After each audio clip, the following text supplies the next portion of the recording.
of the equation, you remain with r squared to be equals to 4, because 5 minus 1 is 4, isn't it? So what is r? The sum of the fourth and sixth term of the GP is 80. If the product of the third and fifth term is 256, determine the first term, the common ratio, and the sum of the first 8 terms, isn't it? So in solving a word problem, you know sequence and series is a word problem. So anytime you are solving a word problem, the first thing you do is to identify the unknown, isn't it? So the unknown may be at the beginning of the question, in the middle of the question, or at the end of the question. So after you read the whole question, you realize that the unknown is a GP. It is a geometric progression, isn't it? So you come and record in the geometric progression, what is the unknown? The unknown in the geometric progression is the first term, which is denoted by A. The unknown in the geometric progression is the common ratio, which is denoted by R. The unknown in the geometric progression is the nth term, which is denoted by AR raised to power n minus 1. You can confirm that by just coming and putting some form of series by saying maybe first term, second, third term. This is enough to tell you the nth term, isn't it? If first term is A, second term is A times R, you get R. Third term is AR times R, you get AR squared. So if it is third term, it is raised to power 2, meaning if it is n term, it is n minus 1. Then you would have found that the rest are in the log table, isn't it? So the next unknown in GP is the sum of the n terms of a GP, which is given by A into R raised to power n minus 1 over R minus 1, or A into 1 minus R raised to power n over 1 minus R, depending with the absolute value of R, whether it is less than 1 or greater than 1. Okay? So that one should not be the issue.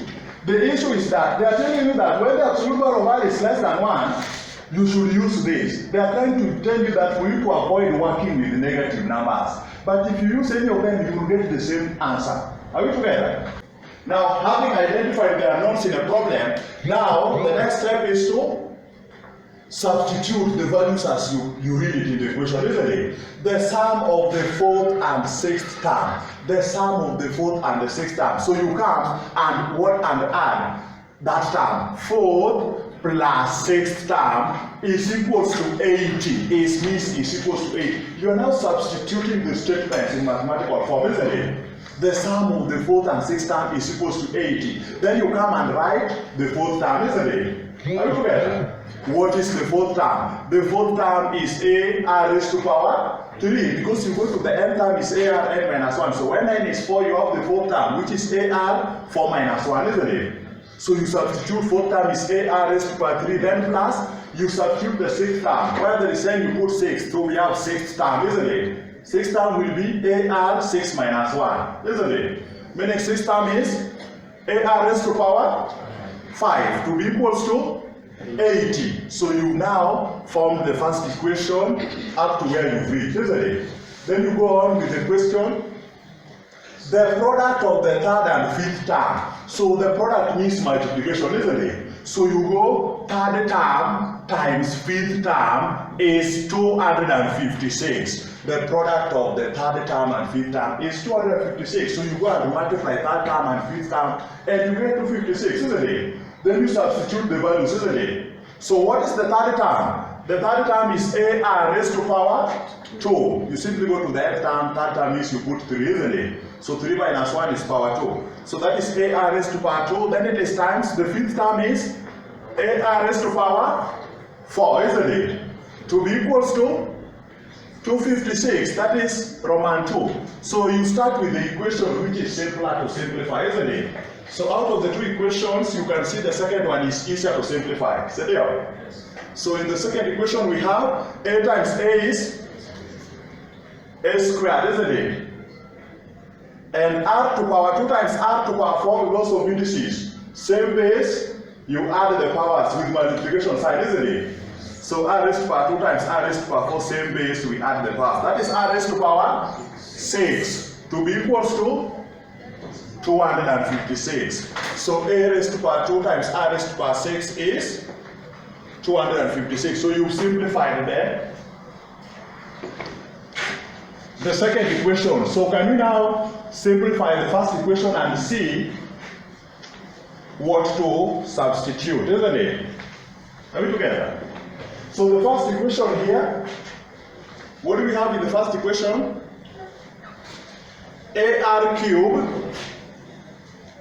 plus AR to power 5 is equals to 80, isn't it? AR cubed and AR to power 5 is equals to 80. So you can see in either of the equations, it is easier to make A the subject of the formula, isn't it? So it is easier to make A the subject of the formula because you can see A is a common factor in the first equation. A can also be made a subject of the second equation, isn't it? So in this first equation, we have A. If you factorize A outside, you remain with R raised to power 3 plus R raised to power 5 is equals to 8, isn't it? So if you make A the subject, you divide both sides with R to power 3 plus R to power 5.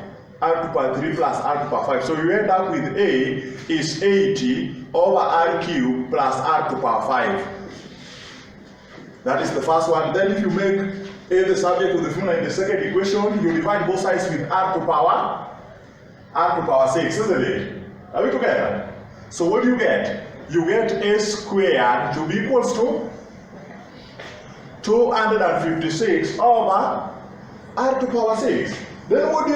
Lots of indices. For you to get A, meaning you multiply both sides of the equation with the power a half to get rid of 2. A power outside times the power inside is 1, isn't it? Are you seeing that? A half times 2 is, so you remain with A is equals to 256 raised to power half. That means square root of 256, isn't it? Which is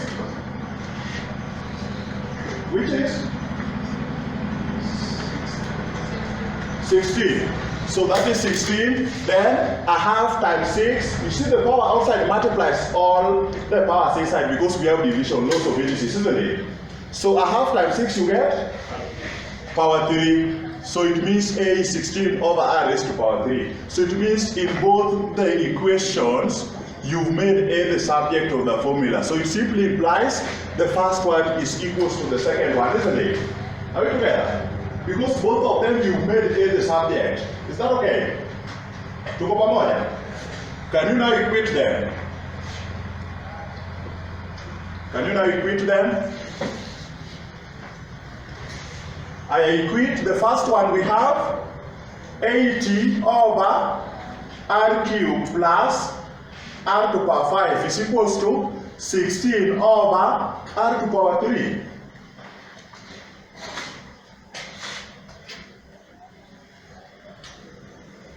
Are we together there? Now, to solve that one is very simple. When you have a single term on both sides of the equation, you are looking for R, and all the R's are in the denominator, isn't it? So you don't need to waste time cross multiplying. What you do is to use the appropriate methodology, meaning you find the reciprocal on both sides of the equation, isn't it? Meaning this one is the same as R cubed plus R raised to power 5 over 80 to be equals to R cubed over 16. You found the reciprocal on both sides of the equation. You can always do anything on either side of the equation to solve what we're looking for, isn't it? Are we together? So from there, you can now see R cubed is common on either side of the equation. See, R cubed is common, isn't it? Yes. First of all, we can get rid of this 80, which is big. We multiply both sides by 80 to get rid of 80. We remain with R cubed plus R raised to power 5 is equals to 16 goes into 80 how many times? How many times? 16 goes into 80 how many times? 5 times. So 5 times R cubed. So R cubed is a common factor on either side of the equation, isn't it? So we can factorize it, isn't it? If you factorize R cubed on the right, we get R cubed into 1 plus R squared, isn't it? See, R cubed is a common factor. That is lots of indices. R cubed times R squared, same base. If you add the powers, you get back your R to power 5, isn't it? Are we together? Yes. To be equals to 5 R cubed. So you can see R cubed cancels on the other side of the equation, isn't it? So what do you remain with? You remain with 1 plus R squared to be equals to 5. If you take 1 on the right hand side of the equation, you remain with R squared to be equals to 4. Because 5 minus 1 is 4, isn't it? So what is R? R is So we have R is either positive 2 or R is negative 2. Because it has not been specified whether it is an increasing GP or a decreasing GP, isn't it? Are we together? Then the square root of 4 is plus or minus 2. Then you now start. What is the first term? You were told to find the first term. What is the first term? You use any of the two equations, isn't it? To get the first term. So A is, so you start, when R is 2, what is A? If you use the second equation, A was equals to 16 over R cubed. So A is 16 over R cubed. So we'll get A is 16 over 2 cubed. You get A is 2. Are we together? So when R is 2, A is 2. Then you move again. When R is negative 2, what is A? So we have A 16 over negative 2 cubed. Negative cube is negative, isn't it? So you get negative 2. So you found A is either negative 2 or A is equals to 2. Then the second part, the common ratio, you already found R to be 2 or R is negative 2. Then the last thing they want is the sum of the first 8 terms. So the sum of the nth terms, sum of the first 8 terms is A into R raised to power n minus 1 over R minus 1. You just read it in the calculator, isn't it? In the log table, isn't it? So in the log table, if you read that formula, where there is n, you put 8. So we have A into R raised to power 8 minus 1 over R minus 1. Then substitute your values of A and R. When A was 2, R was 2. Maybe if you use the positive value of R, it's just enough, isn't it? I move on. What do you have? Where there is a put A, that is 2 into R is 2 raised to power 8 minus 1 over R is 2 minus 1 is 1. Isn't it? 6, 64, 128, 256. 256 minus 1, 255. 255 times 2, 510. So you get the sum of the first 8 terms. Meaning when they say the first 8 terms, meaning you are starting from the first term, A, isn't it? Are you seeing that? Yes. So that is when A is positive and R is positive. You can as well get the sum of the first 8 terms when A is negative and R is negative.